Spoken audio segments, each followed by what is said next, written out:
ወደ አድማጮቻችን በምስሉ እንደምታዩት የኤርትራው አምባገነንና የዛገ መሪ ኢሳያስ አፈወርቂ በናይሮቢ ከተማ በጋዜጠኞች በእንደዚህ አይነት መልኩ ተዋርዶ ተመልሰዋል። ሙሉውን ቪዲዮ ተከታተሉት። ከጋዜጠኞች ለሚቀርብለት ጥያቄ በትግራይ ምድር ስንት ኤርትራ ወጣት አለቀም፣ እንዲሁም የእርስዎ ዘመን ወይ እንደገና የፕሬዝዳንትነት ምርጫ በኤርትራ ይደረጋል ወይ ለሚለው ጥያቄ በብስጭትና በእንዴት አይነት መልኩ እንደሚመልስላቸው ተከታተሉት። Thank you, Excellencies. My name is Emmanuel Igunza from BBC Africa. My question is to both of you, Excellencies, regarding particularly Ethiopia. Both of the countries are heavily invested in the peace and security in Ethiopia and also in the region.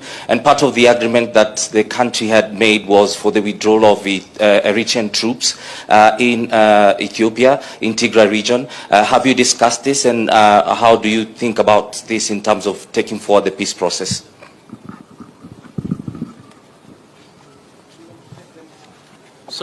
Sorry, Excellencies, we'll take them in succession, please.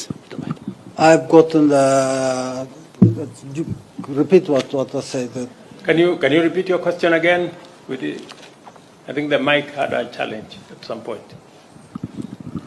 I just wanted to find out if you had further discussions regarding the peace process in Ethiopia.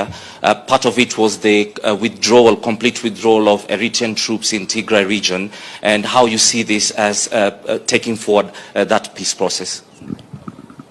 I wish there was a representative from the Ethiopian government here to address this issue, because I have no intention of interfering in this matter, in spite of the disinformation campaign going on, trying to disrupt the process of peace in Ethiopia and trying to create a conflict between Eritrea and Ethiopia, which has been the norm for those who come to promote their agendas in the region. We say enough is enough. Ethiopia will have to enjoy peace. The people in Ethiopia will have to enjoy peace. What happened in Pretoria and Nairobi is a continuation of the aspiration and wish of the peoples in Ethiopia and everywhere in the region. And Eritrea has no agenda, no plan of getting involved in this matter without the permission of the sovereign Ethiopian government. You talk about the withdrawal or no withdrawal, we've said this is nonsense. Don't provoke us to come to a misunderstanding on why are you bothered about Eritrean troops who are there or not there, come out and not come out. Let's assume that the peace process in Ethiopia is going without any obstacles. We would like to see the agreement signed in Pretoria or Nairobi implemented on the ground so that we can secure peace and stability in Ethiopia for the benefit not only of Ethiopians but the whole region. I think, as the President has told you, that is a matter that is clearly and squarely going on the ground. I think we've made huge progress, tremendous progress in implementing the peace agreement that was signed both in Pretoria and Nairobi, and all governments, including Kenya, which is a stakeholder in some way, all governments are satisfied with the implementation process of what is going on in Tigray. And therefore, I think it is a major milestone in the region providing a solution for challenges facing our region. The original agreement between Eritrea and Ethiopia was groundbreaking. This is something that was outstanding for many years.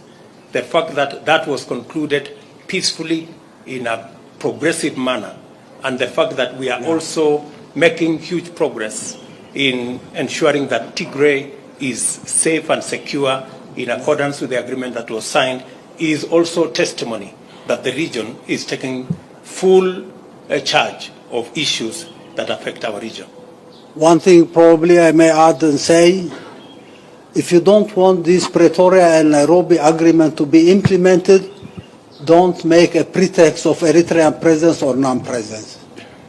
This has nothing to do with the implementation of this arrangement, and don't look for excuse, don't look for pretext. That's not available now. Full stop. Thank you very much. Thank you. Two more questions? Thank you so much, Your Excellencies. I have a question for Isaias Afoworki, His Excellency Isaias Afoworki. Still on Eritrea and Ethiopia. Louder. We can't hear you. Okay, cool. My name is Rael Umbor. I'm with the Washington Post here in Nairobi. So, what is Eritrea's response to We cannot hear you. Can you raise your voice? Like this? Okay, Yeah. cool. So, what is Eritrea's response to repeated overwhelming documentation of war crimes by Eritrean troops in Tigray? And why did it deny its presence there for 5 months after the troops entered? My second question is, how many Eritrean troops have been killed in Tigray? And my third question to you is, do you have a plan for transition of power or elections in your country? Thank you. One question at a time. I will answer the first question. And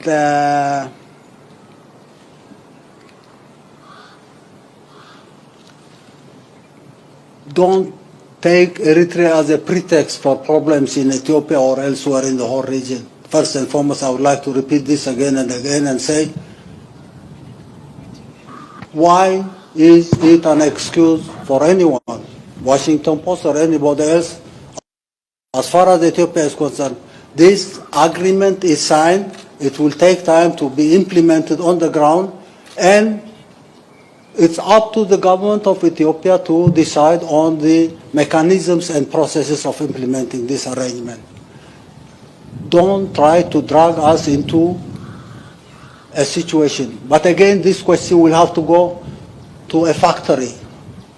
A factory I call fabricating lies and disinformation. And go ask that factory or the owner of that factory who is talking about human rights abuse, who is talking about so many things happening on the ground.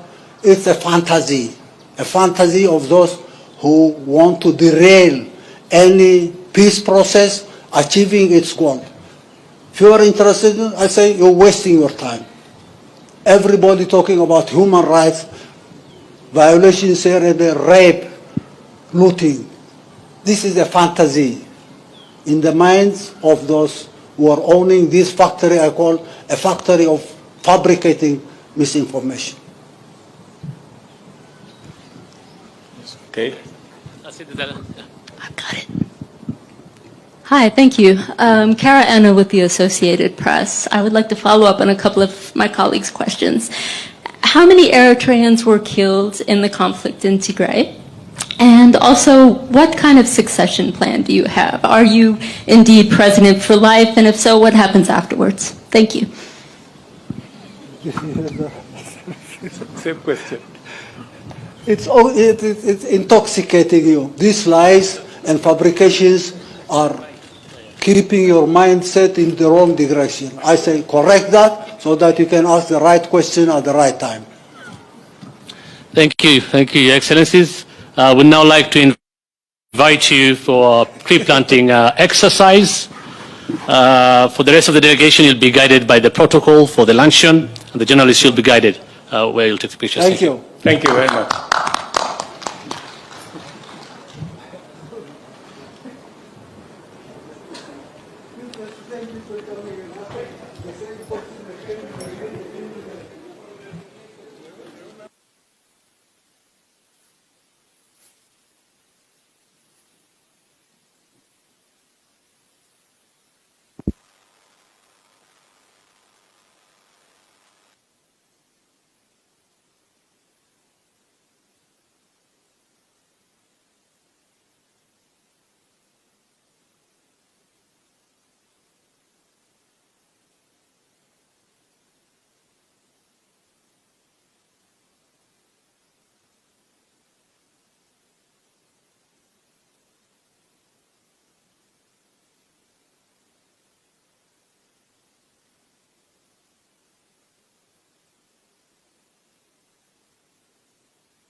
ውድ አድማጮቻችን ለሰዓቱ ያዘጋጀንላችሁ ፕሮግራም ይሄን ይመስል ነበር።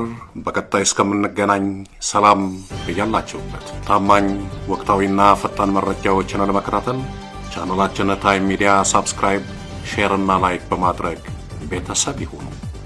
ይህ ታይም ሚዲያ ነው።